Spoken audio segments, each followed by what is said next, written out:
Hai, shalom saudara dan saudari. Selamat datang ke DP Channel. Yang baru melawat channel ini, jangan lupa untuk subscribe, like, dan share. Dan yang sudah melawat channel ini dan melakukan sedemikian, thank you so much, God bless. Hari ini saya ingin mengungsikan sedikit pengungsian pribadi saya mengenai perayaan yang gereja baru-baru ini rayakan, yaitu Hari Raya Tritunggal Maha Kudus. Dan saya ingin mengungsikan sedikit petikan Kitab Injil menurut Matius, di mana Yesus ada berfirman, "Karena itu, pergilah, jadikanlah semua bangsa muridku, dan baptislah mereka dalam nama Bapa dan Anak dan Roh Kudus. Dan ajarlah mereka melakukan segala sesuatu yang telah kuperintahkan kepadamu. Dan ketahuilah, aku menyertai kamu sentiasa sampai kepada akhir zaman." Saudara-saudari, misteri mengenai Tritunggal Maha Kudus ini sungguh-sungguh sukar untuk dirungkai. Gereja sudah mengimani iman ini, doktrin ini beribu tahun lamanya. Mungkin kita tidak dapat memahami sepenuhnya karena ini merupakan misteri yang datang dari Tuhan itu sendiri. Namun iman kita menuntut kita percaya bahwa Bapa Surgawi menghantar rohnya ke dunia untuk menjadi daging. Dan kita tahu daging itu adalah Yesus. Manakala Roh Kudus pula adalah roh yang diantar oleh Bapa itu sendiri. Saudara-saudari, jika kita renungkan kembali, di dalam pembaptisan kita telah pun menjadi murid pada Yesus Kristus dan menjadi anak pada Bapa di surga. Maka Yesus mengatakan bahwa di dalam pembaptisan ini kita harus mengikuti apa yang sudah diperintahkan dan ditetapkan. Mungkin kita tertanya-tanya, kenapa? Namun yang pasti kita percaya bagaimana Bapa berfirman kepada Nabi Musa di padang gurun. Kita tahu bahwa Bapa inginkan yang terbaik untuk anak-anaknya. Dan Yesus menyampaikan kembali message ini. Yesus ingin kita menuruti perintah dan ketetapan yang telah diberikan agar di dalam pembaptisan itu kita mempunyai kehidupan yang sebenar dan penuh dengan kelimpahan. Agar kehidupan kita yang baik berubah menjadi cermelang.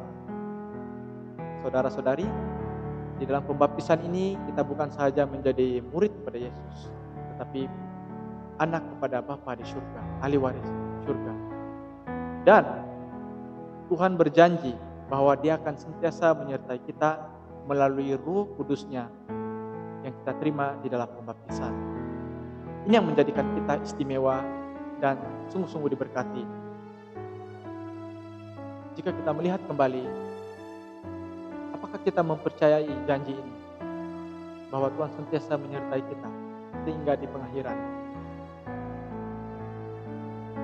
Adakah kita benar-benar menerima penyelamatan yang datang daripada Bapa Surgawi itu, yaitu Yesus itu sendiri? Karena Yesus menjadi daging daripada Roh Kudus, dan Roh Kudus berasal daripada Bapa. Dan jika kita lihat secara mata kasar, akhirnya semua kembali kepada satu. Kita mendengar banyak nama, kita mendengar banyak peranan, tapi akhirnya membawa kepada satu perkara, yaitu ketuhanan itu sendiri. Sebab itu, Tritunggal Maha Kudus, satu Tuhan, tiga pribadi yang berbeza. Bapa mencipta segala sesuatu dan mengutus rohnya ke dunia untuk menyelamatkan kita. Dan roh itu kita kenali sebagai Roh Kudus. Dan roh yang Bapa hantar ke dunia itu menjadi daging. Dan daging itu kita lihat sebagai Yesus yang tergantung di kayu salib untuk penyelamatan kita. Dan Yesus berjanji bahwa Dia akan sentiasa menyertai kita melalui Roh Kudus-Nya.